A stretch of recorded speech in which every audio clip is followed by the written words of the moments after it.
ہم ہیں بھائی جاوید کو اس کے خاندان کو تسلی دینے کے لیے گو کہ ہماری تسلی عارضی ہے، بھکتی ہے، نامکمل ہے، ادھوری ہے، تو بھی آپ کی آمد اس بات کا اظہار ہے کہ آپ کس قدر بھائی جاوید صاحب کے اس غم میں شریک ہیں۔ تو غم کے اس موقع پر بائبل مقدس میں سے جس تسلی کو آج ہم سیکھیں گے وہ ہے ہمیشہ کی زندگی۔ ایک بڑا خوبصورت مقولہ ہے، کچھ لوگ زندگی کو گزارتے ہیں اور کچھ لوگوں کو زندگی گزارتے ہیں۔ کچھ لوگ تو بڑی وفاداری سے خدا کے ساتھ چل کر زندگی کو گزارتے ہیں، مگر کچھ لوگ اس دنیا میں رہتے ہوئے بھی ہر ممکن کوشش کرتے ہیں کہ ہم خدا سے دور رہیں، اور جب خدا سے دور رہتے ہیں تو زندگی انہیں گزارتے ہیں۔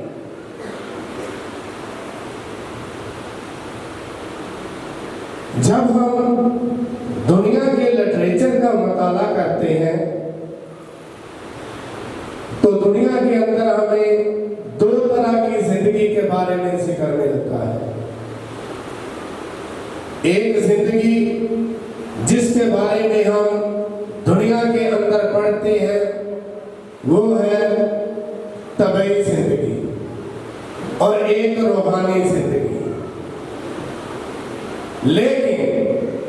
جب ہم بائبل مقدس کا مطالعہ کرتے ہیں، خدا کے کلام کے بارے میں جانتے ہیں، تو خدا کا کلام ہمیں ایک تیسری بڑی تسلی کے بارے میں تعلیم دیتا ہے، اور وہ ہے ہمیشہ کی زندگی، جس کے بارے میں دنیا کے اندر کسی بھی مذہب کی کوئی کتاب ہمیں تعلیم دیتی ہوئی نظر نہیں آتی۔ آپ دنیا کے تمام مذاہب کا مطالعہ کر کے دیکھ لیں، پڑھ کے دیکھ لیں، کہیں پر بھی آپ کو تیسری تسلی کے بارے میں یا تیسری زندگی کے بارے میں پڑھنے کو نہیں ملے گا، کیونکہ اس کا وعدہ بھی میرے اور آپ کے خداوند یسوع مسیح نے کیا ہے، اور اس کے بارے میں پڑھنے کو بھی ہمیں بائبل مقدس میں ہی ملتا ہے۔ دنیا کا کوئی لٹریچر ہمیں اس کے بارے میں تعلیم نہیں دیتا، سکھاتا ہے۔ تو جب ہم ہمیشہ کی زندگی پر بات کرتے ہیں تو کہتے ہیں کہ بہت پرانی بات ہے، جب ہندوستان کا وزیر اعظم نہرو تھا، اور نہرو نے جب امریکہ کا دورہ کیا تو اس دور میں امریکہ کے اندر دنیا کا سب سے بڑا سائنسدان موجود تھا، جس کو ہم آئنسٹائن کے نام سے جانتے ہیں۔ اور جب نہرو امریکہ پہنچا تو اس نے درخواست کی، آئنسٹائن سے ملاقات کی۔ اس نے کہا کہ آئنسٹائن میں تجھ سے ملاقات کرنا چاہتا ہوں، ملنا چاہتا ہوں۔ تو آئنسٹائن نے اس کی درخواست کو قبول کیا اور اسے اپنے گھر پر مدعو کر لیا، بلا لیا۔ جب نہرو آئنسٹائن کے پاس پہنچا، دونوں بیٹھے ہوئے تھے، سیاست پر، سیاحت پر، دیگر معاملات پر بات چیت ہوئی۔ جب ساری باتیں کر چکے تو نہرو نے کہا کہ آئنسٹائن، میں جانتا ہوں کہ دنیا میں سب سے زیادہ ذہین شخص تو ہی ہے،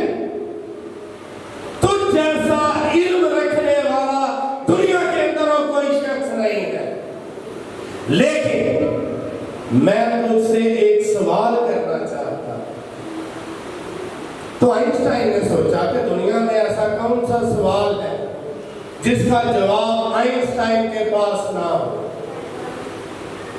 آئنسٹائن نے اس سے کہا کہ اے نینو، تجھے اجازت ہے، جو بھی تیرا سوال ہے تو کر سکتا ہے۔ تو ہسٹری بیان کرتی ہے کہ نینو نے آئنسٹائن سے کہا کہ اے آئنسٹائن، تو نے دنیا کا علم حاصل کر لیا ہے، تو نے سائنس کو ایجاد کر لیا ہے، لیکن مجھے یہ بتا کہ کیا تو نے زندگی کا پتہ لگا لیا ہے؟ تو ہسٹری بیان کرتی ہے کہ آئنسٹائن نینو کے آگے سر جھکا کر بیٹھ گئے۔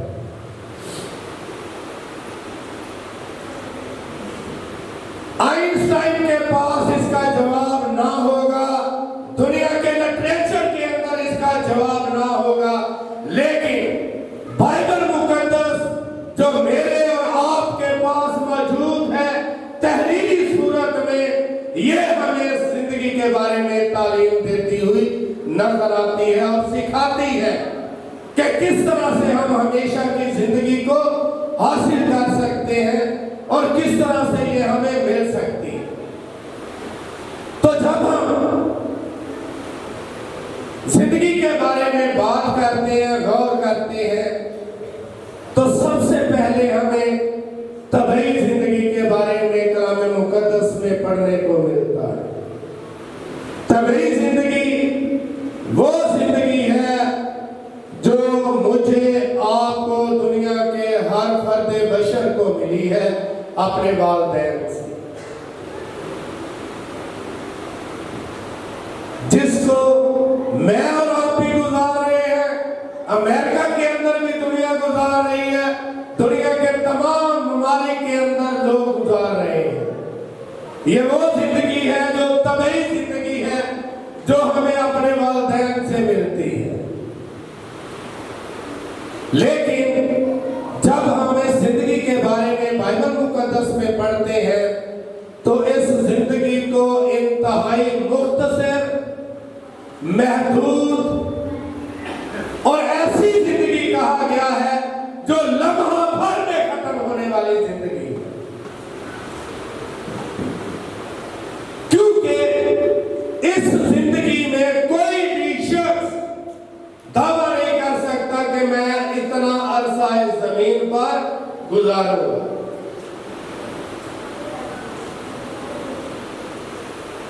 کلام مقدس بیان کرتا ہے کہ یہ زندگی محدود اور تھوڑے وقت کے لیے ہے جو ہمیں دی گئی ہے، لیکن اس کے ساتھ ساتھ ہماری ذمہ داری ہے کہ ہم اس زندگی کو بہتر گزاریں، جس طرح سے ابھی ہماری پیاری بہن نے باجی ریحانہ کے بارے میں گواہی دی کہ وہ خواتین کی میٹنگ میں آتی تھی، پرستش کرتی تھی، عبادت کرتی تھی اور خدا کے ساتھ وفاداری سے چلتی تھی۔ گو کہ یہ زندگی تھوڑی ہے، تھوڑے وقت کے لیے دی گئی ہے، تو بھی ہماری ذمہ داری ہے کہ ہم اس کو بہتر گزاریں، کیونکہ کوئی بھی شخص یہ نہیں جانتا کہ یہ اس کی زندگی کب اس سے واپس لے لی جائے۔ آج کل تو ویسے بھی انسان کا کوئی پتہ نہیں چلتا، رات کو سوتا ہے، صبح کو پتہ چلتا ہے کہ وہ تو خدا کے پاس پہنچ گیا۔ اٹیک اتنے ہو رہے ہیں، اتنی مشکلات ہیں، اتنی پریشانیاں ہیں، ٹینشنز ہیں، اس لیے جب یہ ہمیں زندگی دی گئی ہے تو خدا چاہتا ہے کہ ہم اس زندگی کو خدا کے ساتھ گزاریں، کیونکہ زبور نویس اس زندگی کے بارے میں کہتا ہے کہ یہ ایک بالشت کی مانند ہے۔ جس طرح سے آپ ایک بالشت کا دائرہ محیط بنا لیتے ہیں، آپ کو پتہ چل جاتا ہے کہ یہ اتنا ہی دائرہ ہے، یہ زندگی بھی اتنی محدود ہے، اس دائرے سے باہر نہیں جا سکتے۔ اور جب ہم ایوب کے بارے میں پڑھتے ہیں تو مقدس ایوب اس زندگی کے بارے میں بیان کرتا ہے کہ یہ اس جہاز کی مانند ہے جو آپ کے سر سے لمحہ بھر میں گزر جاتا ہے۔ تھوڑی دیر کے لیے آپ کو نظر آتا ہے کہ ہمارے سر پر جہاز ہے، لیکن جب آپ آنکھ جھپکتے ہیں تو وہ غائب ہو جاتا ہے۔ ایوب کہتا ہے کہ یہ زندگی اتنی مختصر ہے۔ اور مزید جب ہم بائبل مقدس میں پڑھتے ہیں تو یسایہ کہتا ہے کہ یہ زندگی جولاہے کے اس دھاگے کی مانند ہے جو چلتے چلتے اچانک ٹوٹ جاتا ہے۔ چل رہا ہوتا ہے لیکن اچانک بریک آتی ہے اور وہ ٹوٹ جاتا ہے۔ اسی طرح سے خدا نے ہمیں جب یہ زندگی دی ہے تو وہ چاہتا ہے کہ ہم اس زندگی کو بہتر گزارے۔ میں نے پہلے عرض کیا کہ کچھ لوگ زندگی کو گزارتے ہیں اور کچھ لوگوں کو زندگی گزارتی ہے۔ ہماری یہ ذمہ داری ہے کہ ہم زندگی کو گزارنے والے بنے، ہم ایسے نہ بنے کہ ہمیں زندگی گزارے۔ اور دوسری چیز جو دوسری طرح کی زندگی ہے وہ ہے روحانی زندگی۔ یہ وہ زندگی ہے جو ہمیں خدا کے ساتھ چلنے سے ملتی ہے۔ جب ہم خدا کے ساتھ وفاداری سے چلتے ہیں تو خدا ہمیں روحانی زندگی بخشتا، کیونکہ بائبل مقدس بیان کرتی ہے کہ خدا یسوع مسیح اس لیے آیا کہ وہ زندگی پائے اور کثرت کی زندگی پائے۔ تھوڑی کثرت کی زندگی دینے کے لیے میرا اور آپ کا خدا یسوع مسیح اس زمین پر، اور ہمارا ایمان ہے کہ ہماری بہن جو خدا کے ساتھ وفادار تھی، جو خدا کے ساتھ فرمانبرداری سے چلتی تھی، اس نے اس زندگی کو حاصل کیا۔ کیونکہ جانے والا تو چلا جاتا ہے لیکن اس کی یادیں ہمیشہ پیچھے رہتی ہیں، اور پھر وہ ایماندار ہو تو اس کی یادیں تو ہمیشہ تازہ رہتی ہیں۔ اور آج ہم اسی کی یاد کو یہاں پر منا رہے ہیں، یاد کر رہے ہیں کہ اس نے زمین پر رہتے ہوئے اپنی روحانی زندگی کو بہتر گزارا۔ یہ زندگی بائبل مقدس بیان کرتی ہے کہ خدا کے تمام بندوں نے گزاری جو خدا کے ساتھ وفادار۔ انوح کے بارے میں ہم پڑھتے ہیں کہ وہ 365 سال خدا کے ساتھ چل رہا، اس نے زندگی کو حاصل کیا۔ ابراہم کے بارے میں پڑھ کر دے، داؤد کے بارے میں پڑھ کر دے، کہ سلیمان کے بارے میں، یسایہ، یرمیہ، آپ جس بھی کریکٹر کو اٹھا کر دیکھ لیں آپ کو پتا چلے گا کہ کس طرح سے انہوں نے خدا کے ساتھ زندگی کو گزارا اور کس طرح سے انہوں نے زندگی کو حاصل بھی کیا ہے، جس کی وجہ سے آج ہم ان کے نام لے رہے ہیں، انہیں یاد کر رہے ہیں۔ اور تیسرے نمبر پر جو زندگی ہے وہ ہے ہمیشہ کی زندگی، جس کے بارے میں کلام مقدس میں سے آج ہم نے پڑھا ہے، سنا ہے، اور یہاں پر بھی مقدس یوحنا اس زندگی کا بار بار ذکر کرتا ہے۔ دوسری آیت کے اندر بھی ذکر ہے اور تیسری آیت کے اندر بھی ہمیں اس کا ذکر ملتا ہے۔ اگر آپ اس باب کا پورا مطالعہ کریں تو آپ کو بار بار ہمیشہ کی زندگی کے بارے میں پڑھنے کو ملے گا، کیونکہ یہ ہمارے لیے اتنی ہی اہم ہے، اتنی ہی ضروری ہے۔ شاید جواب نہ دے سکے،